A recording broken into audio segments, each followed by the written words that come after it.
পুজো তো আর মাত্র পঁকি, তাই পুজোর আগে তোমাদের সাথে একটা ডায়েটের রেসিপি শেয়ার করছি। আর এই খাবারটা মাত্র টানা আমি 1 সপ্তাহ খেয়ে আমার 4 কেজি ওজন কমিয়ে ফেলেছি। তাই ভাবলাম তোমাদের সাথেও এই রেসিপিটা শেয়ার করি, তাহলে হয়তো তোমাদের অনেকেরই উপকার হতে পারে। এর জন্য প্রথমেই আমি 2টো ডিম সেদ্ধ করতে দিয়েছি, আর অন্যদিকে কয়েকটা সবজি নিয়ে নিয়েছি। মধ্যে আছে টমেটো, হাফ গাজর, 2টো ছোট শসা, একটা মাঝারি সাইজের পেঁয়াজ আর 2টো কাঁচা লঙ্কা। এখানে সবজিগুলো যে যার পছন্দ মতো নিতে পারো। মধ্যে অনেকেই বাঁধাকপি, কর্ন, ক্যাপসিকাম এগুলো অ্যাড করতেই পারো। যাই হোক, এখানে শসার খোসাটা আমি ছাড়িয়ে শসাটাকে এরকম একদম সরু সরু পাতলা করে কেটে নিচ্ছি। তোমরা যদি চাও শসাটাকে খুব ভালো করে ধুয়ে শসার খোসাটা না ছাড়িয়েও খেতে পারো। এদিকে আমি যে অর্ধেক গাজরটা নিয়েছিলাম, সেই গাজরটা খোসাটা ছাড়িয়ে একদম পাতলা পাতলা করে ফার্স্টে কেটে তারপর এরকম সরু সরু করে কেটে নিচ্ছি। খাওয়ার সময় অতিরিক্ত শক্ত শক্ত না লাগে। শসা গাজরটা কাটা হয়ে গিয়েছে, এবার বাটির মধ্যে তুলে রেখে দিয়েছি। আর অন্যদিকে নিচ্ছি একটা টমেটো। টমেটোটা আমি গোটাটা নিইনি, অর্ধেক নিয়েছি, কারণ কাঁচা টমেটো আমার খুব একটা ভালো লাগে না খেতে। এবার টমেটোর এই বীজটা ফেলে দিয়ে টমেটোটাকে একদম পাতলা সরু সরু করে কেটে নিলাম। এভাবে সব সবজিগুলো একটু সরু পাতলা করে কেটে নিচ্ছি। এবার পেঁয়াজটাও কেটে নিচ্ছি, ঝালের জন্য 2টো কাঁচা লঙ্কাও কেটে নেব।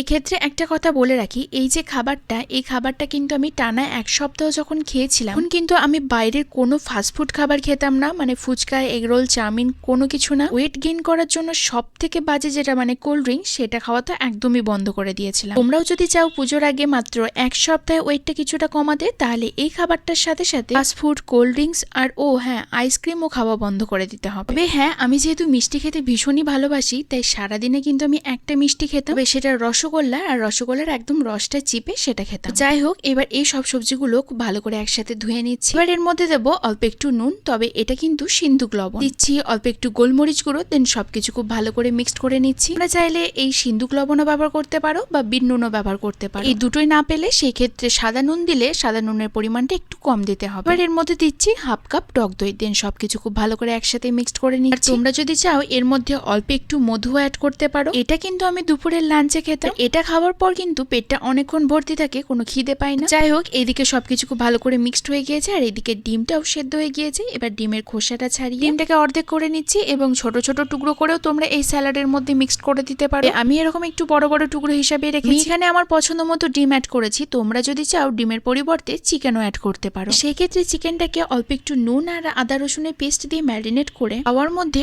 অল্প একটু সাদা তেল দিয়ে চিকেনটাকে খুব ভালো করে রোস্ট করে নিতে হবে। ঠিক একইভাবে এই ডিমের পরিবর্তে চিকেনটাকে দিয়ে সেটা চিকেন স্যালাড হিসেবেও খেতে পারো। আর আমি এখানে সবশেষে বেশ খানিকটা পরিমাণে মৌরি গুঁড়ো বা মৌরি পাউডার ব্যবহার করে ফ্লেভারটা বেশ সুন্দর লাগে। তোমরা যদি চাও সেক্ষেত্রে অল্প একটু দারচিনি পাউডারও দিতে পারো। ব্যাস, রেডি হয়ে গেছে আমাদের এগ স্যালাড, যেটা খেতে বেশ ভালো।